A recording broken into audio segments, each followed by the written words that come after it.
The Selfish Path to Romance. Download Chapter 1 for free at drkenner.com and at amazon.com. It's all because of me. I'm my own man. God, I hate him. He's like this mindless machine that I can't even relate to anymore. Andrew, you've got to be number one. I won't tolerate any losers in this family. Win! Win! Win! You know, sometimes I wish my knee would give and I wouldn't be able to wrestle anymore. And he could forget all about me. And that's from The Breakfast Club. And all of us have had those experiences in our lives when we feel the pressure from outside, a parent telling us, win at sports, you have to do well. You know, when my son was young, I saw him on the soccer field, and I saw other parents saying, not good job or good try, but they would say, you've got to win, you've got to win. And it would just churn inside of me. I couldn't stand the parents, and I would be encouraging their kids. So there was a battle going on. With me today, we are going to be talking about sports psychology and how to have much better motivation, because sometimes that win-win-win is not a parent pushing you, but it's you pushing yourself. It's my pleasure to have as my guest Dr. Judy VanRaalte. She's a psychology professor at Springfield College in Massachusetts. She's worked with athletes, from youth sports athletes to professional athletes in the United States and around the world. She's written 4 books and presented at conferences in 11 countries.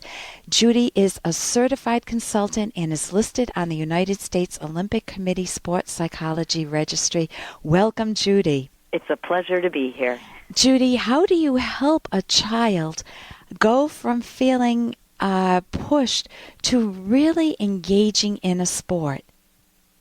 That's a tricky question, because a child who's involved in a sport who absolutely doesn't want to be in the sport doesn't want to be in the sport. So perhaps a better question is, how do we help people to be motivated to do something that can be really good for them and a lot of fun, and in many cases something they can enjoy for an entire lifetime? So your goal is to help people get a positive motivation and to be able to do well. And I think of, I can use my own example. My husband and I have been dancing for between 15 and 20 years, after my husband didn't dance for about 19 years, but that's another story for another day. And we've gotten a lot of pleasure from it. We have fabulous, top-notch instructors, and they have been so patient with us, and they seem to enjoy being with us. But I noticed that one of the problems I have, can you be my sports psychologist for a minute? I would be delighted. Okay.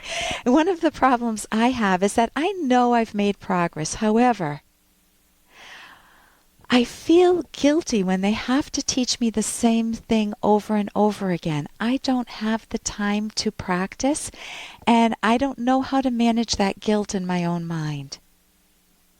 You know, as a sports psychologist, I guess I want to give a kind of 2 answers. Okay. And one is...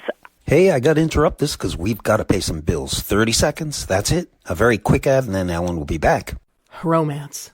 Ugh, I wish guys knew more about what we want from a relationship. Boy, I wish I knew more about what I want. Where's that ad I saw? Here it is. The Selfish Path to Romance. A serious romance guidebook. Download Chapter 1 for free at selfishromance.com and buy it at amazon.com. The Selfish Path to Romance. That is interesting. I guess I want to give a kind of 2 answers. Okay. And one is, I would guess for a lot of athletes and families, what happens when a problem arises is the athletes, in this case you and your husband, you think among yourselves, is it worth it to continue with these lessons or not? Are we getting enough out of it? Are we letting down these wonderful instructors? You think about it. You come up with a plan. Maybe you consult with other people who also dance, other instructors, talk to friends, think about a solution. You come up with, I wish I had more time in my life, or we'll try harder next time, and then you don't really have enough time. And then that's exactly right. And oftentimes, when nothing really gets better after working at it for a while, if the problem persists, that's when people finally come to me as the sports psychology consultant. So I do want to say that the sports psychology consultant might not have a quick, easy answer, because usually by the time athletes come to us, the problem's been around for a while. Right. That's true. So back to your situation. And as a sports psychology consultant with your partner and husband probably in the room, we might do some thinking about what it is that you want to get out of dance. And if more practice were something you really wanted to do, maybe we would talk about planning how to fit that into your life. And if you want to do it, but it's not realistic to do it now, we might think about when. One of the things that people spend a lot of time on is working on their weaknesses, which is an excellent strategy because improving your weaknesses will help you get better. But one of the things we often neglect is failing to work on our strengths. Oh, help me out. I'd love to do that. So what are some of your strengths as a dance team? As a dance team, I think that we're very playful with one another. I think we competed this year, and I think we messed up during the competition, and both of us had the warmest smiles. It didn't matter. We didn't care about what anyone else thought. We were having a blast on the floor, and we were truly dancing with each other and for ourselves. And I know I had that emotional feeling inside, and for me to be able to accomplish that, I felt was terrific. So that's one of our strengths. And that strength may be then related to why you're not the team that practices as much as some other teams, because grinding it out and putting in lots of hours doesn't match what makes you really good, especially given the amount of time that you have to commit to dancing, really good at what you do because you have a lot of fun doing it. So one of the things you might think about is that maybe putting in all the time that you could might make it less fun, might not fit with your lifestyle. So in that case, the question might be more, how do you deal with your guilt? Because you're not really planning to change what you do? Is that possible? It's funny because you're saying that is liberating me to say, well, maybe we don't have to practice. And then I'm actually accessing that motivation of, but I want to practice. And that's good because I want to. It's not that I should or I have to or I've got to. It's I want to. So I think that that's a piece of it. I don't think I can set that aside and not practice. I think I just need to weave it into the schedule in a way that works for both of us. And I think our dance teachers are really comfortable with us. I think the guilt is more mine because I don't practice, and I don't think there's any way around it, Judy. I think I need to practice. Yeah. But anyway, go ahead. Part of sports psychology consulting is not that the sports psychology consultant will have a magic pill that you'll take and all sports problems will be solved. But it will help you perhaps understand the problem better, come up with solutions that really work for you, and hopefully make the whole situation more enjoyable. Right, That's what it's all about.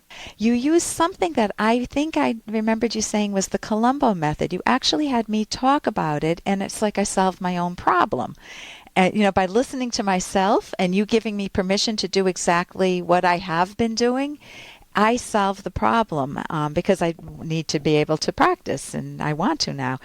And I have a different mindset about it. So listen, I want to thank you so much for joining us today. What is your website if people want to contact you as a sports psychologist? Sure, they can look at www.vbvideo, that's VB for Virtual Brands Video.com, all one word. Or for other sports psychology consultants, www.appliedsportpsych.org. And this is Dr. Judy VanRaalte, RVanRaalte. And it's been my pleasure to be with you today, Judy. Thank you for coming on the show. Bye.